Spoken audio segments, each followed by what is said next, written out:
Kalau ada orang terbata-bata berat mengucapkan hurufnya 2 kali, pahala orang lancar. Bismillahirrahmanirrahim 2 kali. Orang dapat 19, so 90 dia kali 2, 380. Kalau gitu saya nggak lancar aja Ustaz ya Om. Cara berpikir yang salah, itu pahala diapresiasi karena kesungguhannya. Yang lancar merubah dirinya ditemani malaikat. Makanya kalau orang rajin baca Quran bisa.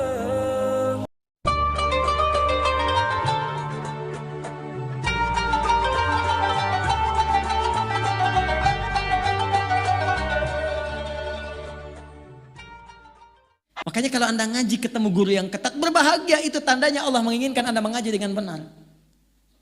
Baca ta'awudz Bu, a'udzu,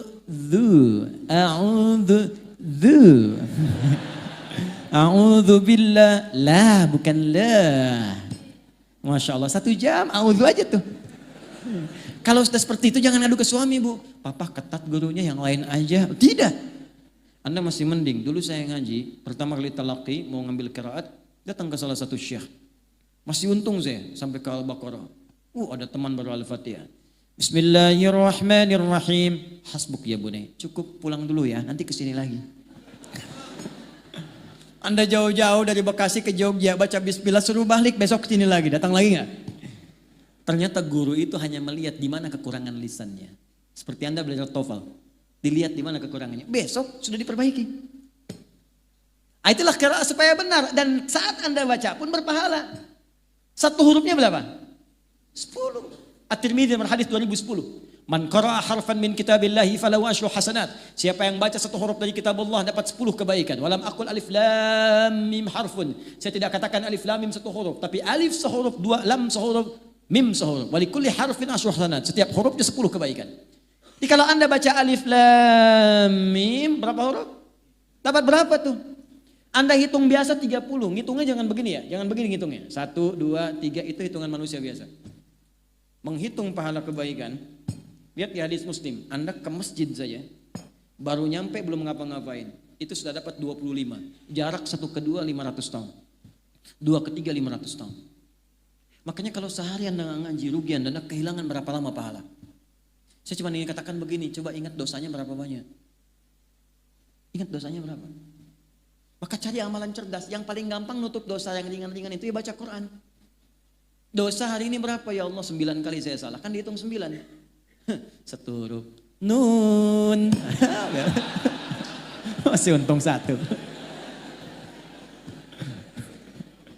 Itu tukang hitung. Kalau belum lancar bahagia, 2 kali pahala lancar.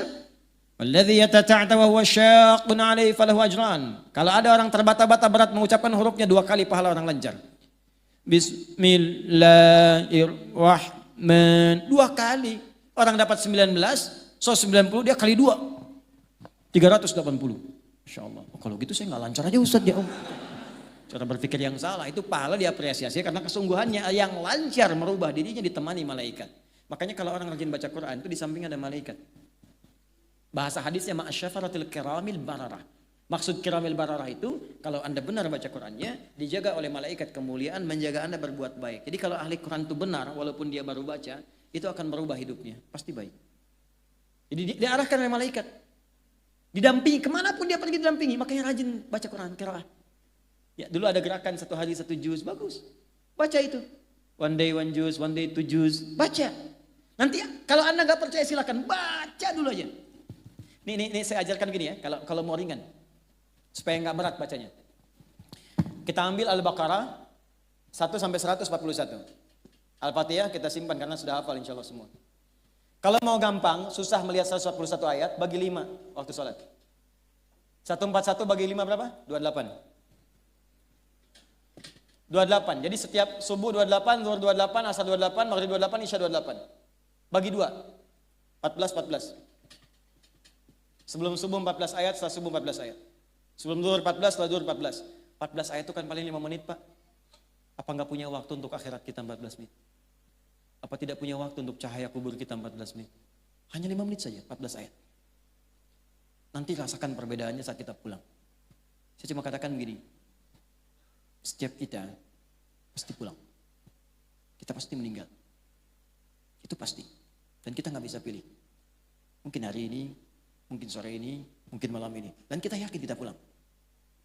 Saya tadi katakan, Anda ke Jogja saja, ke sini aja butuh bekal. Itu baru antar dunia, di inter dunia di situ. Sekarang kita mau meninggalkan dunia, dan bekal apa yang kita bawa? Minimal perbanyak ini. Sekarang anak-anak kecil sudah pada hafal malah Pak. Anak kecil 4 tahun, 5 tahun hafal Quran 30 juz. Ya, saya mengajar di Bekasi itu ada anak-anak bimbingan. Ada yang belum TK bahkan. Maghrib sekarang hampir setengah 7 di Bekasi. Mereka jam setengah 6, jam 6 sudah datang ke masjid. Berjamaah di masjid, menghafal Quran. Ada yang sekian juz, ada yang khatam dan seterusnya. Ada yang Ba'da Isya baru pulang, Ba'da Isya kerjain PR di masjid. Anda bayangkan anak 3, 4 tahun, 5 tahun, sampai menghafal Quran khatam 30 juz. Untuk persiapan dia pulang, padahal dia belum balik. Anda diberikan 30 tahun, 40 tahun, 50 tahun, apa yang Anda kerjakan kalau sampai hari ini aja baca belum punya waktu? Apa yang Anda lakukan? Maka berusaha dengan benar. Saya sering sampaikan sebuah kisah yang anak dari masjid itu Mu'adh. Sampai dihafal Quran padahal buta matanya, menempuh jarak 20 km, pakai motornya jadul. Di tengah jalan dia mengulang-ulang kembali, diantar bapaknya. Bapaknya kemudian tak hafal, anaknya hafal. Padahal bapaknya melihat. Satu kali datang reporter tuh, mengecek, kenapa Anda mau menghafal Quran begini? Apa jawabannya? Demi Allah katanya.